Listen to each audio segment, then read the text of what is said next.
तो स्वामी जी मतलब आप ये कह रहे हैं कि अगर किसी को एलर्जी है तो वो पूरी तरह से एक सामान्य आदमी की तरह सेहतमंद हो सकता है, एलर्जी पूरी तरह से खत्म हो सकती है। हाँ, सारी फूड एलर्जी खत्म। खाली मंडूकासन, ऐसे ऐसे, योग मुद्रासन बैठ करके, पवन मुक्तासन, उत्तान पादासन लेट करके, खाली 4-5 आसन कर ले जो अभी बता रहे हैं ना, हम क्रम से बता रहे हैं। ये आसन करने और सर्वकल्प का काढ़ा पीना है और लीवोग्रिट, बस ये अच्छा है। तो अच्छा स्वामी जी देखिए, ये जो एलर्जी टेस्ट हाँ, आज बहुत जरूरी हो गया, बहुत से लोग इसी से रहते हैं। और स्वामी जी जिन लोगों को इस तरह की एलर्जी नहीं, उन्हें ऊपर वाले का खास अलग से शुक्रिया अदा करना चाहिए कि वो पूरी तरह से ठीक है और उन्हें किसी भी फल से, किसी भी सब्जी से, किसी भी चीज़ से कोई एलर्जी नहीं। आप बहुत ख़ास हैं, इसलिए ऊपर वाले का अलग से शुक्रिया अदा कीजिए। बहरहाल स्वामी जी देखिए, सीलियक डिजीज़ में शरीर का जो इम्यून सिस्टम है, छोटी आंत की उसमें अंदरूनी जो सतह है उसको नुकसान पहुंचाने लगता है। अब इसकी वजह से होता क्या है कि खाना खाया आदमी ने, इसके बावजूद खाने से जो आयरन लेना चाहिए था शरीर को, कैल्शियम, विटामिन और दूसरे पोषक तत्व शरीर को मिलने चाहिए तो वो नहीं मिल पाते। छोटी आंत और पाचन तंत्र को फिर हेल्दी कैसे रखा जाए, उसके लिए कुछ अभ्यास और खान पान में फिर क्या एहतियात बरतें, क्या सावधानी बरतें? योगा मुद्रासन एक तो ये 2, और फिर ये पवन मुक्तासन, उत्तान पादासन, पादांगुष्ठ नासा स्पर्शासन, सेतुबंध सर्वांग हलासन बताए। एक आदमी हमारे साथ भिड़ गया था, ब्रॉन जॉनसन, और वो ब्रायन जॉनसन या ब्रॉन जॉनसन जो भी बोलते, क्या करें, इनके नाम भी हमको ठीक से बोलने नहीं आता। अब उस ब्रायन जॉनसन का ये हालात थी कि वो हर महीना 15 से 20 करोड़ रुपए, हर साल, महीना नहीं, हर साल 15 से 20 करोड़ रुपए अपनी सेहत के ऊपर खर्च करता। कितने तो डॉक्टर रखे हुए थे उसने, कितने अपने न्यूट्रिशनिस्ट रखे हुए थे, कितने हेल्थ एडवाइजर, और खाने पीने का ऐसा खतरनाक रूटीन बनाया था।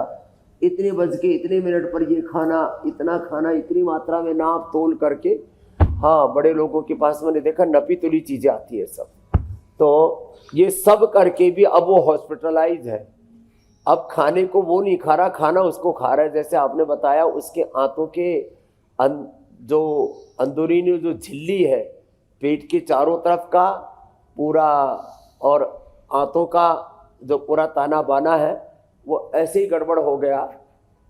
और विटामिन, न्यूट्रिशंस, माइक्रोन्यूट्रिशंस शरीर में डाइजेस्ट ही नहीं हो रहे, बल्कि खाना उसको खाने लग गया।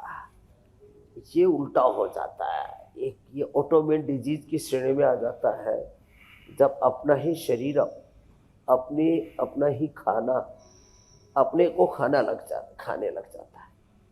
तो ये आंतों की अंदरूनी लेयर कमजोर पड़ जाए ना, उनको एक तो पवन मुक्तासन, उनको फिर ये उत्तान पादासन, ऐसे, फिर ये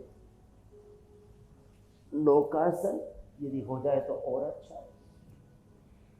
1 2 3 4 5 मिनट तक ऐसे करवा देते हैं। पादांगुष्ठ नासा स्पर्शासन, मैंने तो जिनके अंदर पाचन तंत्र का पैरालिसिस तक हो जाता है, माने आमाशय पक्वाशय, छोटी बड़ी आंत और लीवर ने काम करना ही बंद कर दिया, या अपनी इम्यूनिटी अपने खिलाफ हो गई। और जैसे आपने कहा, आंतों के अंदर की लेयर ऐसी कमजोर पड़ गई कि शरीर में न्यूट्रिशंस, माइक्रोन्यूट्रिशंस वो डाइजेस्ट ही नहीं हो रहे, बल्कि अपने शरीर के खिलाफ जब अंदरूनी तंत्र खतरनाक तरीके से काम करने लगता है तो आंतें काटनी पड़ती है।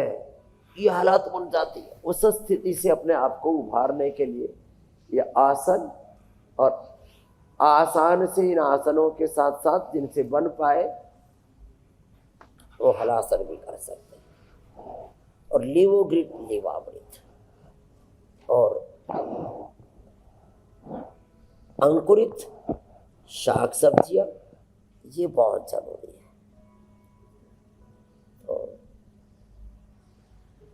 एक एक आसन को शिद्दत के साथ तो करना पड़ेगा। कुछ लोग करते तो हैं, थोड़ा सा करते और फिर छोड़ देते, ऐसा नहीं होता। एक आसन 5 से 10 मिनट किया जाता है,